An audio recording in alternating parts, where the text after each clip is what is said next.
We have to let you know that we do have a winner in the final round today of our Get Your Hand on a Grand competition. Our producers took over and kept calling in the ad break until Tamara at Pacific Pines in Queensland picked up the phone and she won $2,000. So make sure you enter for tomorrow's draw. Now, have you got a picky eater at home?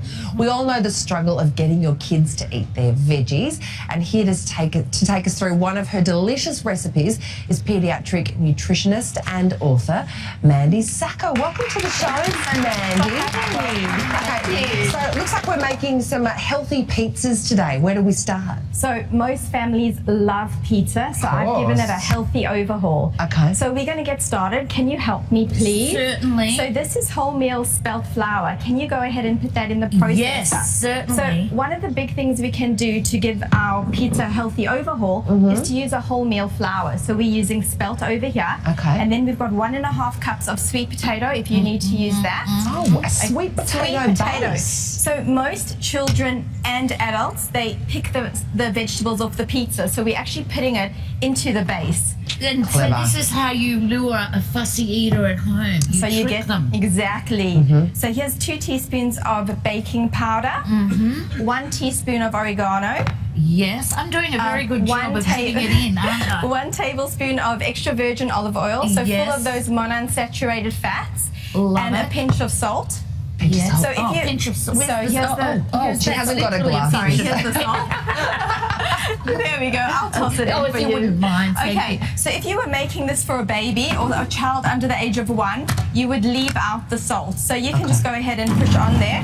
Oh, well, you're not supposed to give kids salt. So under the age of 1, that's how you adapt recipes. Your favorite recipes, just leave out the salt for children. Why is it bad for them? Because for their kidneys, they can't. We have to really watch those sodium, and a lot of our children are having up to 75% too much sodium in their diet. Okay. Oh, it So sounds we like need to watch this is that. having a... So we go off. Oh, yes. Okay. So once that all mixed up... What we do is we scoop this out. I'll help you over here. I'll grab that.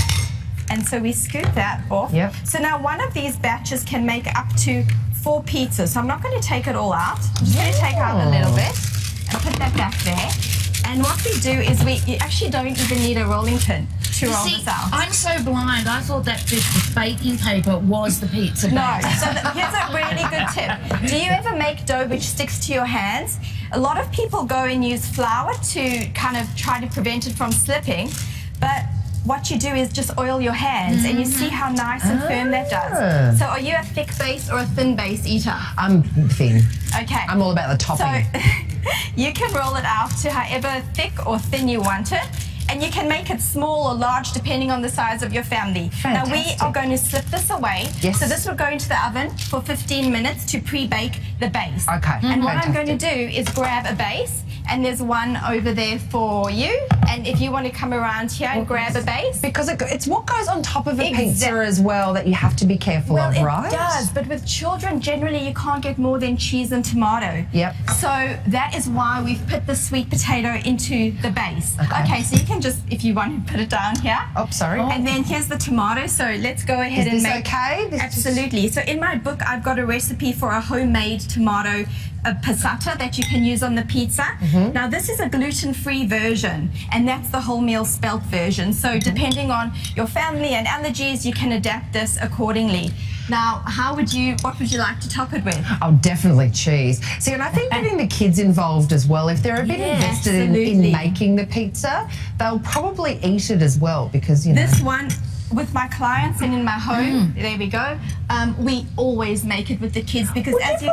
Carrot on a pizza. Well, you know, I've got carrot, I've got capsicum. It's all about being experimental, color, adaptation. I've also got some white bocconcini cheese, which maybe would be... Oh, yum. So you can try that. And there's some mushrooms over here, if anyone's into mushrooms. I like the fact that you've done this, you've made a couple of pizzas earlier, and that cold pizza the next day for their school lunch boxes. I'm all That's about a great multitasking meals. All the recipes in the book, they can be frozen or used the next day because we time poor parents. These recipes are easy, but also they can go to school the next day in the lunchbox. How as you've seen over there. delicious. How long would soggy sandwich? Yeah, totally. How long would you put it in the oven for and on what temperature? So 200C, and once you've got the pre-made base, you then put it in again for 5 to 8 minutes with the toppings. Do you want a little taste, Denise? Oh, I'd love a little taste. And what do you do, when your kids sort of use the I'm too full to have, more vegetables? So the thing with children is we have to work within the framework of what they're already eating. So